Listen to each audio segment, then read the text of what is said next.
Bitin ba kayo sa mga pabitin tuwing birthday party? Opo, yung mga nakasabit kalimitan sa mga kawayan. Na nag-uunahan tayo sa pag-abot at paghablot ng premyo. Aba, ewan na lang kung mabitin pa kayo sa pabitin ng mga tiga Tanhay City sa Negros Oriental. Ang kanila kasing pabitin na parang makukulay na banderitas, sinakop lang naman ang halos buong kalsada. Umabot ng kalahating kilometro ang haba.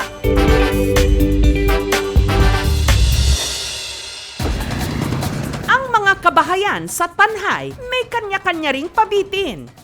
Ang isa sa mga kumarir, ang pamilya ni Neil. Mga 1 week ang preparation sa iba't ibang barangay. Sa Tanhay talaga, halos pinapractice yun sa mga pamilya-pamilya. Every January, kahit yung mga liliit na, meron din silang pabitin. Ang kanilang isasabit, yung paboritong papakin ng mga bata, sandamakmak na chichirya. Para sa mga bata, kasi mahilig din silang ganun eh. Sa taong ito, para mas marami ang makisaya, ang pabitin binadgetan ng 25 to 35,000 pesos. Sunod nilang hinimay ang mga sako. Para gagawing tali sa chichirya. Sakay ng mini truck, isa-isa nilang itinali ang mga pabitin sa napakahabang lubid na nakatali naman sa mga poste. Isa sa mga nag-volunteer sa pagbuo ng pabitin, si Annie. 2007, gasugod akong volunteers. Buntag o gabi namong sinakripisyo para ni Senior Santo Niño. Nahirapan jud mi sir kay mainit, sakit sa hawak kay ka magsimakag pungko, sakit ang bukton. Matapos ang halos isang linggong paghahanda, ang tapat ng bahay na ito para ng binalot ng banderitas ng mga chichirya. Bago ang pabitin, Sa ngalan, samahan sa anak, sa Espiritu Santo. Amen. nagnovena muna. Pagkatapos ng rosary, tsaka na namin ibaba yung ring. Maya-maya lang ang mga bata, pati na mga matatanda, isa-isa nang dumagsa para makiagaw. Yung dumating doon, 500 more or less. May dumadayo din sa kabilang bayan. At nagsimula na nga ang kasiyahan.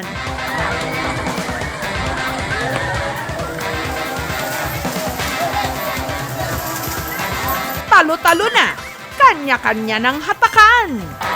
Ang mga kasali, may mga diskarte pa para makarami.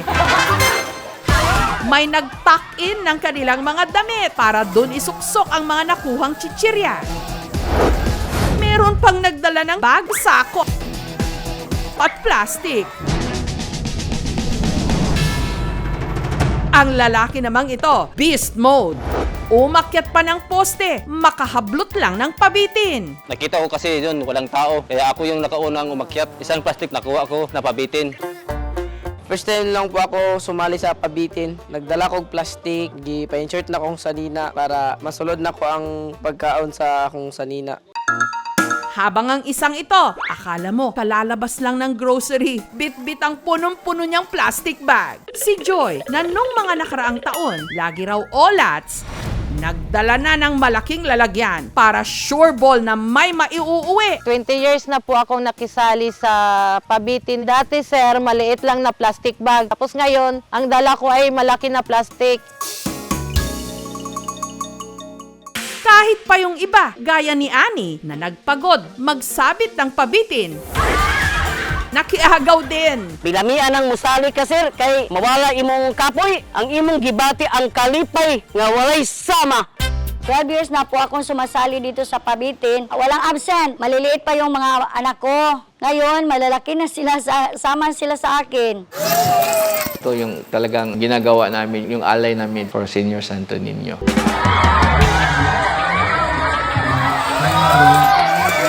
Ang pagpapaagaw ng mga pabitin, 3 dekada na raw nilang ginagawa. Ideya ito ng ama ni Neil na si Baltazar. Nagkasakit yung tatay ko ng 1985 po. Na-diagnose siya ng appendicitis, tapos sa gallbladder naman. Nag-novena siya for Senior Santo Niño. Sa awa ng Panginoon, gumaling siya. At bilang pasasalamat sa kanyang paggaling, noong January 25, 1986, sa araw ng kapistahan ni Senyor Santo Niño, si Baltazar nagpabitin para sa mga chikiting. May chichirias, mayroon yung suman din, gawa ng dahon ng niyog.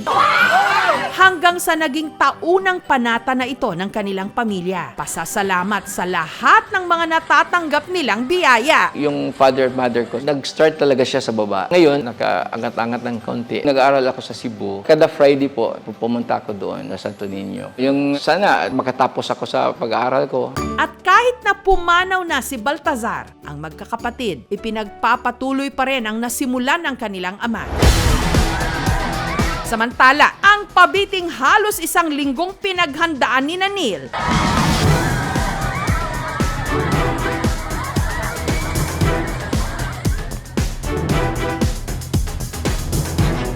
Wala pang 5 minuto, limas!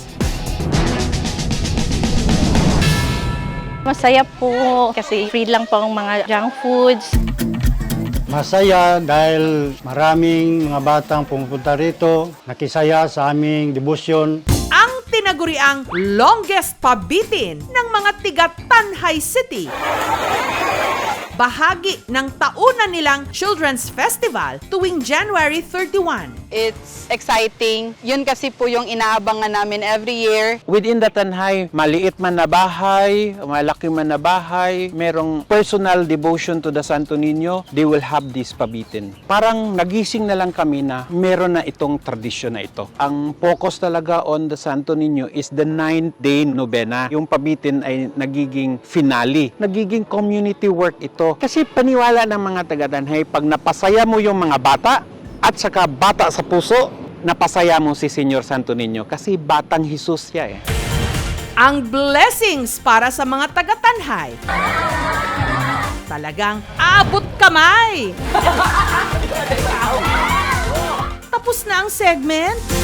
Ay, bitihin!